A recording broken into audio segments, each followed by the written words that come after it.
हम देख रहे हैं कि 26वीं आईनी तरमीम की बाकायदा तौर पर मंजूरी दे दी गई है, गजट नोटिफिकेशन जारी कर दिया गया है। कितना बदलाव लाएगा ये तमाम तर जो प्रोसेस है जिसके लिए दिन रात मेहनत की गई है, उससे क्या लग रहा है आपको, कितने चेंजेस आएंगे इस वक्त?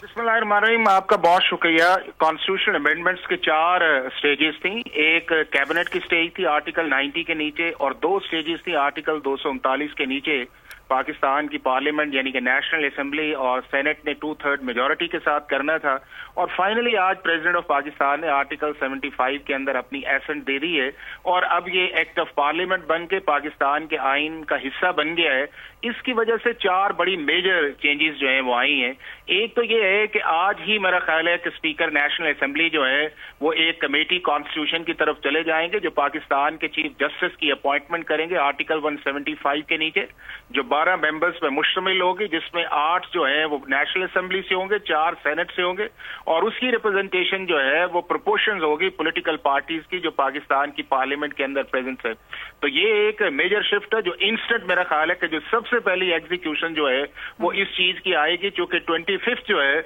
उस दिन लास्ट चीफ जस्टिस साहब का टेन्योर है, और उसके बाद जो है अगले चीफ जस्टिस ने टेक ऑन करना है। दूसरा, उसके बाद जो सबसे इंपॉर्टेंट चीज है वो है आपका कॉन्स्टिट्यूशनल बेंच जो है उसकी भी फौरन मीटिंग होगी, क्योंकि जितने भी आज के बाद बैटिंग है जो कॉन्स्टिट्यूशनल मैटर्स हैं वो सारे के सारे जो हैं वो पेंडिंग, अगर पेंडिंग है तो वो ट्रांसफर हो जाएंगे नए कॉन्स्टिट्यूशनल बेंच की तरफ, और अगर वो डिसाइडेड हुए हैं और उनके रिव्यू पेंडिंग है तो वहां पे चले जाएंगे। तो उसके लिए भी इंस्टेंट जो है वो फेडरल गवर्नमेंट जो है वो इनिशिएटिव लेगी, और एक जुडिशल कमीशन की नई कॉम्पोजिशन आएगी जो पहले चेंज कर दी गई है। अब पाकिस्तान की पार्लियामेंट और पाकिस्तान के सुप्रीम कोर्ट के जजेस जो है उनको जो मर्जर किया गया है आर्टिकल 175 के अंदर वो आएगा। तीसरा जो इसके अंदर इंपॉर्टेंट चीज है वो है आपकी जजेस की इंटरनल अकाउंटेबिलिटी, जो पहले प्रोफेशनल मिसकॉन्डक्ट की हद तक थी अब वो आ जाएगी इंटेलेक्चुअल मिसकॉन्डक्ट इन परफॉर्मेंस बेस्ड आएगी। और फाइनली मैं समझता हूं कि 2 चीजें इसके अंदर बड़ी इंपॉर्टेंट आई हैं। एक, आपने पहली दफा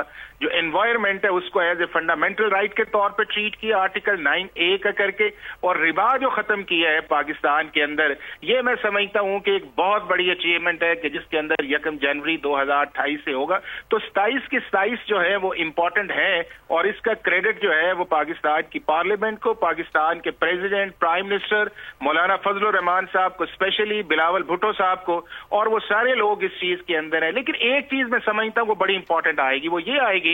कि असल जो स्टार्ट काम हुआ था, जो स्टार मामला था वो आपका था कॉन्स्टिट्यूशनल कोर्ट, और उससे मेरा ख्याल है कि जब गवर्नमेंट ने कंसीड किया है तो ऑब्जेक्टिव की तरफ जब जाने लगे हैं तो ये बहुत बड़ी प्रॉब्लम आएगी सुप्रीम कोर्ट और हाई कोर्ट्स के अंदर कि कौन सा केस इंटरप्रिटेशन ऑफ लॉ का है, कौन सा कॉन्स्टिट्यूशनल मैटर है। और आज भी पाकिस्तान के सुप्रीम कोर्ट के अंदर सर्टेन ऑब्जर्वेशंस आई हैं, तो मेरा ख्याल है कि उसको एड्रेस करने के लिए अल्टीमेटली जो है पाकिस्तान की पार्लियामेंट को कॉन्स्टिट्यूशनल कोर्ट ही की तरफ जाना पड़ेगा, क्योंकि डिवीजन ऑफ वर्क जो है, रीएलोकेशन ऑफ जुरिसडिक्शन जो है, उसी से ये मामले सारे आगे बढ़ेंगे, और पाकिस्तान के आम आदमी का जो केस है उसको प्रायोरिटी की बुनियाद पर सुना जाएगा। अदरवाइज जो है इसी तरह सिलसिला चलता रहेगा। तो टू दी एक्सटेंट पार्लियामेंट वीजा वर्स सुप्रीम कोर्ट जो है बहुत सारी चीजें सेटल डाउन हो गई हैं, लेकिन to the extent of the public जो है वो चीजें अभी पेंडिंग है। और मेरा ख्याल है कि चूंकि गवर्नमेंट चाह रही थी कंसेंसस के साथ, और उसी कंसेंसस को रखते हुए उन्होंने अपना जो मेजर स्टैंड है उसको शिफ्ट किया है। लेकिन अल्टीमेटली मैं समझता ये हूं कि पाकिस्तान की पार्लियामेंट या पाकिस्तान की जितनी भी पॉलिटिकल पार्टीज हैं इंक्लूडिंग PTI जो है उसकी तरफ जाएंगे। और आज आपने देखा है कि जो सबसे ज्यादा मुखालफत PTI ने असेंबली के फ्लोर पे की, आज सबसे पहले पाकिस्तान की सुप्रीम कोर्ट के अंदर जो है इस एडवांटेज को लेने की कोशिश की गई जो इंट्रा पार्टी थे कि जी चूंकि पाकिस्तान की पार्लियामेंट ने एक लॉ पास कर दिया है, अब लॉ पास कर दिया गया है तो उसके मुताबिक अब वो ये कह रहे हैं कि ये जो हमारा हिस्सा बनता है वो हमारे पास आना चाहिए। ठीक है, हमारे साथ मौजूद थे हाफिज एहसान साहब, बहुत शुक्रिया, बहुत तफसील से आप इस मामले पर गुफ्तगू कर रहे थे। सब्सक्राइब करें और बेल दबाएं ताकि कोई खबर रह न जाए।